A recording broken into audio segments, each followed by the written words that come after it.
شخص کا واقعہ ہے جو میں پہلے بہت دفعہ آپ نے سنا ہو، شاید جوانوں نے سنا ہوگا، میں پڑھ چکا ہوں، لیکن بہرحال گفتگو کے درمیان میں آ گیا، بس اس کے بعد آپ سے التماس دعا۔ ایک شخص کہتا ہے اس کی جو ہے وہ حکمت کی دکان تھی، کہتا ہے 2 جوان آئے میری دکان پر اور انہوں نے کہا کہ کافور اور سدر دے دو۔ کافور اور سدر، جب کوئی مر جاتا ہے تو آپ کو پتہ ہے 3 غسل دیے جاتے ہیں، کافور کے پانی سے، سدر کے پانی سے اور صاف پانی سے۔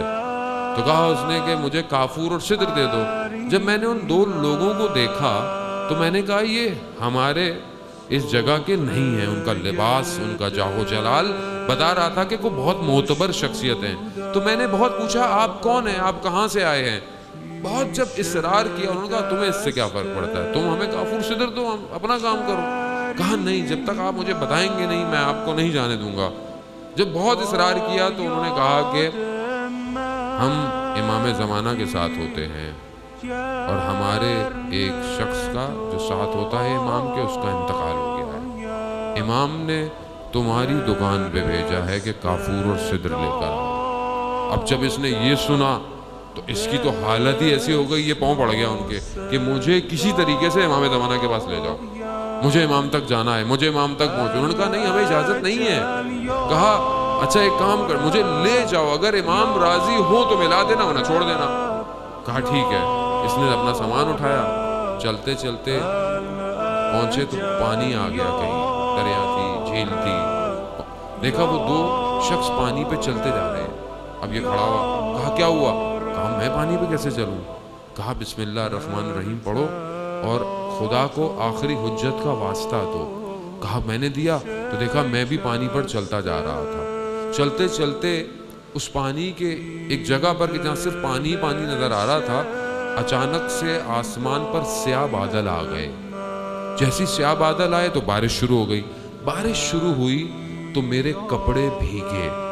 جیسے ہی میرے کپڑے گیلے شروع ہوئے تو مجھے ذہن میں آیا کہ میں اپنی دکان کی چھت پہ صابن رکھ کر آیا تھا سوکھنے کے لیے، وہ گیلا نہ ہو گئے ہوں۔ یہ جیسے ہی سوچنا تھا تو میں پانی میں ایک دم ڈوبنے لگا، ہاتھ پاؤں مارنے لگا۔ تو ان دونوں میں سے ایک شخص نے بولا کہ تمہیں نہیں پتا تم جا کہاں رہے ہو، سوچ کیا رہے ہو؟ اس نے بولا کیا کروں؟ کہا دوبارہ وہی بسم اللہ پڑھو، آخری حجت کا واسطہ دو۔ کہا پھر چلتے چلتے کنارے پر پہنچے تو کنارے پر ایک خیمہ لگا ہوا تھا جس سے سبز قسم کا نور نکل رہا تھا۔ کہہ رہے انہوں نے وہیں روک دیا، خود اندر چلے گئے۔ کہتے میں نے صرف آواز سنی۔ کیا سنا؟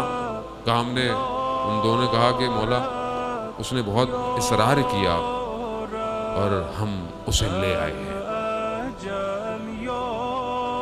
تو آگے سے امام نے فرمایا کہ جس شخص کی سوچیں صابن میں ہوں وہ ہمارے کسی کام کا نہیں۔ عزاداران سید الشہداء، اس کی دکان حکمت کی تھی، اس کا ذہن میں وہ صابن تھا۔ میں طالب علم ہوں، میرا صابن میری کتابیں ہیں، میری مجلسیں ہیں۔ آپ ہر شخص کا الگ کوئی کام ہوگا، ہم سب کے دھیان ہماری چیزوں میں ہے، امام کی طرف نہیں۔